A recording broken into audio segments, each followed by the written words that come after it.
Painted painless learning. શું કીધું છે ભાઈ? એક બોક્સમાં 10 આઈસ્ક્રીમના કોન છે. ટોટલ કેટલા કોન? જેમાં 3 નું વજન નિયત કરેલ વજન કરતા ઓછું છે, બરાબર ને? તો ઓછું વજન વાળા કોન કેટલા છે? ઓછું વજન બરાબર 3. બાકીના 7 કોન નું નિયત કરેલ વજન બરાબર છે, એટલે કે બરાબર વજન હોય એવું. બરાબર વજન કેટલા કોન છે એવા? 7. ટોટલ કેટલા થઈ ગયા? 10. ઓકે, આગળ અહીંયા જઈએ. હવે પછી આપણને શું કીધું ભાઈ? કે આ બોક્સમાંથી એક પછી એક એમ 2 કોણ પુરવણી સહિત પદ્ધતિથી યાદચ્છિક રીતે પસંદ કરવામાં આવે છે. જુઓ, ધ્યાન રાખવાનું. અત્યાર સુધી આપણે જે દાખલા કરતા તેમાં 2 પસંદ કરવાનું હોય તો 10C2 લખતા કુલ પરિણામમાં. શું લખતા? પણ આમાં એવું નહીં લખાય. આમાં 2 એક પછી એક સાથે 2 નથી કાઢવામાં આવતા. પહેલા એક કાઢવાનું, પછી પાછું એક કાઢવાનું, એટલે 2 વખત કુલ પરિણામ આવશે. કેટલી વાર આવશે? પહેલા ઘટના 1 ગોતતી વખતે કુલ પરિણામ આવશે, પછી ઘટના 2 ગોતતી વખતે કુલ પરિણામ આવશે. તો દાખલો જોવો શું કીધું ભાઈ? આપણને એક પછી એમ 2 કોણ પુરવણી સહિત, એટલે પહેલો કોણ જે નીકળ્યો એ પાછો શું કરી દેવાનો છે? અંદર નાખી દેવાનો છે. પુરવણી સહિત પદ્ધતિથી યાદચ્છિક રીતે કરવામાં આવે છે. તો પસંદ કરેલા બંને કોણ નિયત કરેલ વજન કરતા ઓછું વજન વાળા હોવાની સંભાવના શોધો. તો કેની સંભાવના ગોતવાની છે? બધે મારી સાથે વાંચો ભાઈ. પસંદ કરેલા બંને કોણ નિયત કરેલા વજન કરતા,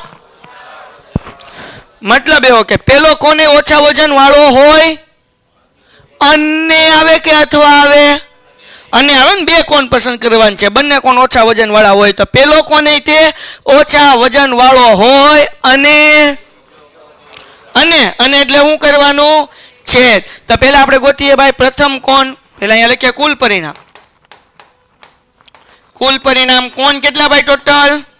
બોલો. તો આપણે એક પસંદ કરવાનું છે, એટલે 10C1 એટલે 10. પેલા એક જ કરવાનું છે પસંદ. તો P of A બરાબર પ્રથમ કોણનું વજન ઓછું હોય.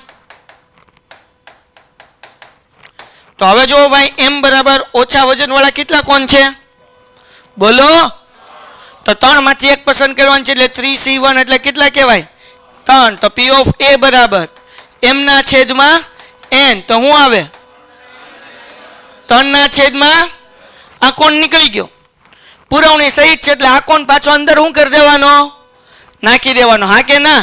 તો હવે અહીંયા લખું ભાઈ,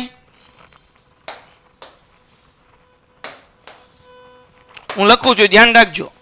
પુરવણી સહિત હોવાથી, અહીંયા લખું છું, પુરવણી સહિત હોવાથી ઘટના B માટે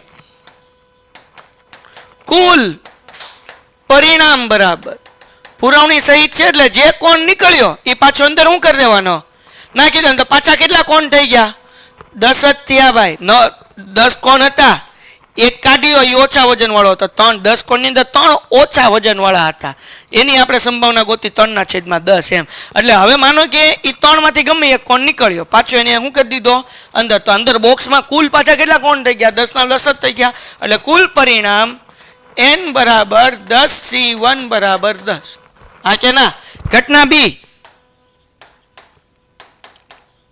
ઘટના B શું છે ભાઈ? જાગતા રહેજો. ઘટના B બરાબર, તો ભાઈ બંને કોણ ઓછા વજન વાળા.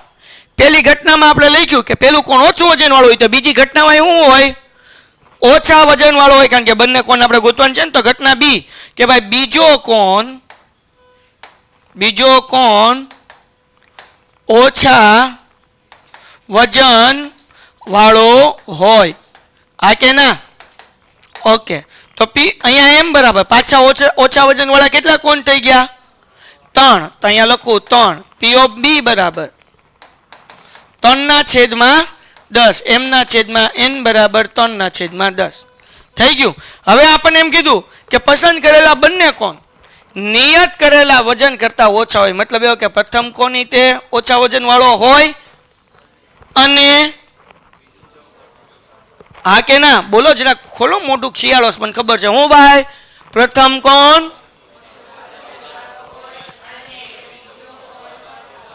તો મતલબ શું થાય? અને એટલે તો આપણે ગોતવાનું છે પી ઓફ એ છેદ બી. ભાઈ પ્રથમ કોણ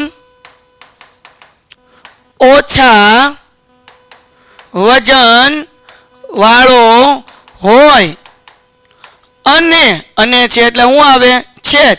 બીજો કોને ઓછા વજન વાળો હોય? બીજો કોણ ઓછા વજન વાળો હોય? બરાબર. એટલે શું મળ્યું? એ છેદ બી. અહીંયા ધ્યાન રાખો. એ એટલે 3/10. છેદ એટલે ગુણાકાર. બી આનો જવાબ કેટલો આવ્યો? 3/10. 3 તેરી ને 10 દાણ. દાખલો પૂરો થઈ ગયો. 9/100. આ દાખલાની અંદર ખાલી એક શબ્દનો ફરક કર્યો હોત, રહિત, તો કેમ દાખલો થાત? તો પેલું તો ઘટના એ તો એમ જ મળત 3/10. પણ હવે 3 કોણ ઓછા વજન વાળા હતા એ નીકળી ગયું. તો હવે અંદર ઓછા વજન વાળા કેટલા કોણ વધ્યા ભાઈ? હવે 2 જ વધ્યા. આ 7 તો છે જ, એટલે કુલ પરિણામ હવે કેટલા થઈ ગયા? તો ઘટના બી માટે કુલ પરિણામ કેટલી થઈ જાય? 9. અને ઓછા વજન વાળું હોય તો હવે ઓછા વજન વાળા કેટલા છે? તો ઘટના બી શું મળે? 2/9. બરાબર. ઘટના એ અને ઘટના બી નો ગુણાકાર કરવાનો. 3/10 ગુણ્યા 2/9.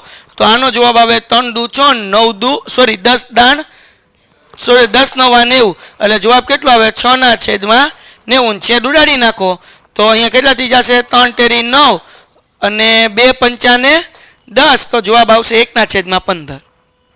ખાલી એક જ શબ્દનો ઉપયોગ કર્યો હોય, સહિતની બદલે શું કર્યું હોય? તો જરૂર નથી આ દાખલો સહિતની રીતે જ પૂછાય. સહિતની બદલે રહિત કે તો ફરક શું પડે? તો ઘટના બી ગોતતી વખતે કુલ પરિણામ 10 ની બદલે કેટલા થઈ જાય? 9. અને અહીંયા એમ 3 હતા એના બદલે કેટલા થઈ જાય? 2. એટલે અહીંયા 2/9 આવે. પછી છેદ ઉડાડ નાખવાના. વાર્તા થઈ ગઈ પૂરી. સહિત કે તો કુલ પરિણામ 10 ને 10 રાખવાના અને વજન ઓછું હોય 3 ને 3 જ રાખવાના. રહિત કે તો બે માંથી એક નીકળી જાય. 10 ની બદલે 9 થઈ જાય, 3 ની બદલે 2 થઈ જાય. ડન થઈ ગયું. હાલો. Painted, Painless Learning.